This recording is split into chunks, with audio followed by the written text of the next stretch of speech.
এবার আমি আহ্বান জানাবো এই সংসদের সবচাইতে বয়োজ্যেষ্ঠ সদস্যকে, জনাব মুশফিকুর রহমান, ব্রাহ্মণবাড়িয়া ৪। আপনার সময় ৮ মিনিট। বিসমিল্লাহির রহমানির রহিম। আসসালামু আলাইকুম।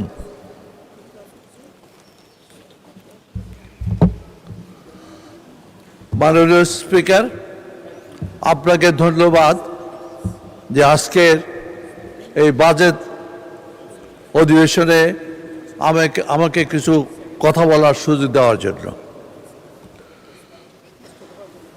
মাননীয় স্পিকার,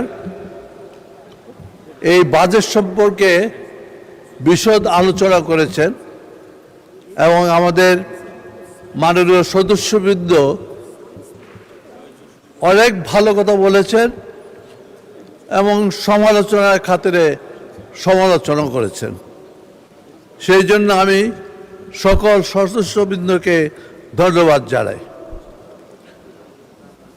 এই বাজেট সম্পর্কে বলতে গেলে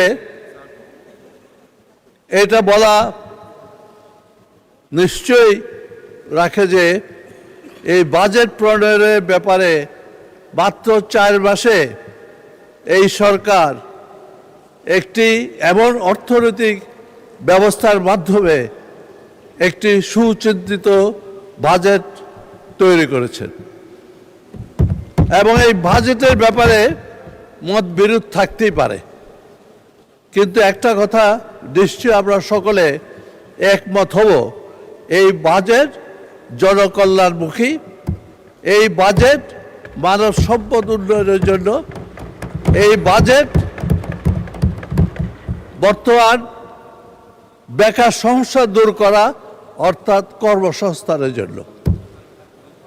যদি এই কর্মসংস্থানই না হয়, যদি বেকার সমস্যা দূরই না হয়, তাহলে এই দেশের অবস্থা যে বিগত 20 বছর ধরে যে অবস্থা ছিল তার চেয়ে আরও বেশি ক্ষতিকর হবে।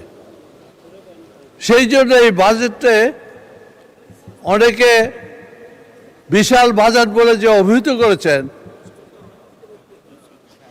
তাতে আমার কোনো আপত্তি নেই, কিন্তু আপত্তি হচ্ছে যে এই বাজেটের উদ্দেশ্য কি সেটা সম্পর্কে যদি আরও বেশি আলোকপাত করতেন তাহলেই এটা প্রমাণিত হতো, যথার্থ হতো যে এই বাজেট জনগণের জন্য, এই বাজেট এই দেশের উন্নয়নের জন্য। এবং এই বাজেটের মূল বক্তব্য হচ্ছে বিনিয়োগ বৃদ্ধি এবং বিনিয়োগ বৃদ্ধির মাধ্যমে জনগণের আয় বৃদ্ধি এবং বিনিয়োগের মাধ্যমে কর্মসংস্থান সৃষ্টি করা। এবং যদি সেই বিনিয়োগই না হয় এবং যদি আমরা সেই চিন্তা ভাবনা না করি, তাহলে অল্প বা ছোট বাজেট দিলেই কি হবে বা বড় বাজেট দিলেই কি হবে।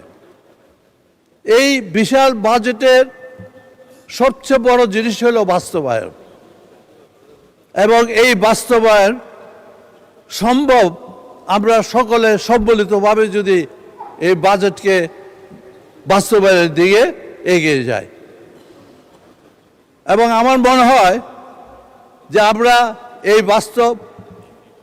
যদি সকলে মিলে ঐক্যবদ্ধভাবে চাই, তাহলে এই বাজেট বাস্তবায়ন করা সম্ভবপর হবে এবং যেই উদ্দেশ্যে বাজেট প্রণয়ন করেছে তারও উদ্দেশ্য সাধন হবে। তাই আমি অনুরোধ করব, বাজেটকে এমনভাবে দেখতে হবে যেন এই বাজেট শুধু সরকারি দলের যে ভিশন আছে, যে কর্মসূচি আছে, সেই কর্মসূচির প্রতিফলন হয়। আপনারা অনুগ্রহপূর্বক লক্ষ্য করবেন, বিএনপি এমন একটি জনগণের দল, যে দল গত 2001 বা এর আগেও একটা ভিশন নিয়ে চলে, সেই ভিশন 20, সেই ভিশন 30-40, ওই ভিশনেরই প্রতিফলন এই ধারাবাহিকতা এই বাজেটে প্রতিফলন হয়েছে। তাই এই প্রতিফলন, এই বাজেটের ধারাবাহিকতা চলছে শহীদ রাষ্ট্রপতি জিয়া রহমানের আমল থেকে আমাদের মাননীয় 3 বারের প্রধানমন্ত্রী বেগম খালেদা জিয়া, আর বর্তমানে এসে আমাদের নেতা জনাব তারেক রহমান, এবং তারই প্রতিশ্রুতি পালন করেছেন আমাদের অর্থমন্ত্রী। কাজে আমি মনে করব এই বাজেটকে আমরা যদি এগিয়ে নিতে চাই, তাহলে তার মূল কাজ হলো বাস্তবায়ন। আর আমাদের সেই বাস্তবায়নের বাধা কোথায়, সেইটাই আমাদের দিক নির্দেশনা দিতে হবে। আমার মনে হয় এই বাজেটের মধ্যে সব কিছু হলো গভর্নমেন্টের ডেলিভারি সিস্টেম, গভর্নমেন্ট কিভাবে সার্ভিসটাকে ডেলিভারি করবে, এবং আমার মনে হয় আমাদের সেদিকে বিশেষ করে নজর দেওয়া দরকার। যেই প্রশাসন আছে, যেই ব্যুরোক্রেসি আছে, সেক্ষেত্রে ফেলে দেওয়া যাবে না, এবং তাদেরকে কিভাবে আমরা মোটিভেট করে এই বাজেট বাস্তবায়ন করতে পারবো, সেদিকে আমাদের একটা কর্মসূচি গ্রহণ করতে হবে। এবং তাদের ছাড়া, প্রশাসন ছাড়া কোনো বাজেটই বাস্তবায়ন করা সম্ভবপর নয়। আমরা যারা রাজনীতি করি, আমরা সেই প্রশাসনকে সঙ্গে নিয়ে যাতে জনগণের উদ্দেশ্যে যে বাজেট প্রণয়ন হয়েছে সেটা যাতে আমরা বাস্তবায়ন করতে পারি, সেদিকে আমাদের এগিয়ে যেতে হবে। কাজে আজকে আমি এটুকু বলবো, বাজেট একটি উৎপাদনমুখী বাজেট হয়েছে, বাজেট একটি মানব সম্পদ উন্নয়নের বাজেট হয়েছে, এবং বিশেষ করে লক্ষণীয় এই বাজেটে যে শিক্ষা খাত এবং স্বাস্থ্য খাত অতীতে কোনো বাজেটে এত অগ্রাধিকার দেওয়া হয়নি। কাজে আজকে যদি আমরা এই শিক্ষাকে আধুনিকভাবে, বিজ্ঞানসম্মতভাবে যদি এগিয়ে দিতে পারি, তাহলে আমরা দক্ষ জনশক্তি সৃষ্টি করতে পারবো, কারিগরি শিক্ষা বৃদ্ধি পাবে, এবং আমাদের দেশের যে আয় বর্তমানে হচ্ছে,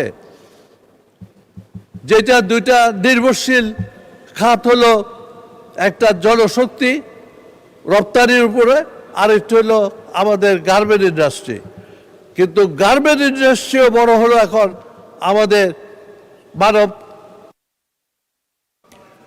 মাননীয় সদস্য,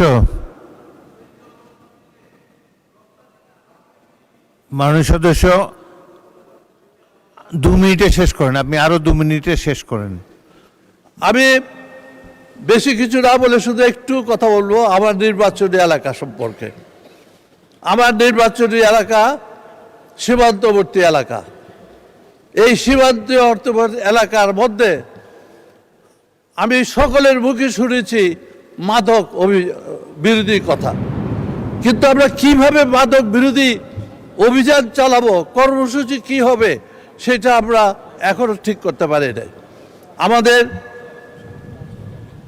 স্বরাষ্ট্রমন্ত্রী আমাদেরকে আশ্বাস দিয়েছেন যে উনি শিগগিরই এই মাদক বিরোধী অভিযানের লক্ষ্যে আইন প্রয়োগ করবেন, শক্তিশালী আইন প্রয়োগ করবেন।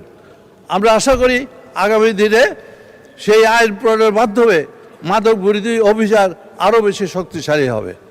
তার উপরে হলো আমার এলাকা অন্যান্য এলাকার মতোই যোগাযোগ ব্যবস্থা সেরকম নাই, এবং স্বাস্থ্য খাতে বলতে গেলে সবাই যা বলেছে তাই, যে আমাদের উপজেলা কমপ্লেক্সের জরাজীর্ণ বিল্ডিং, কাজে সেই সব উন্নয়নের মাধ্যমে আমাদের সকলের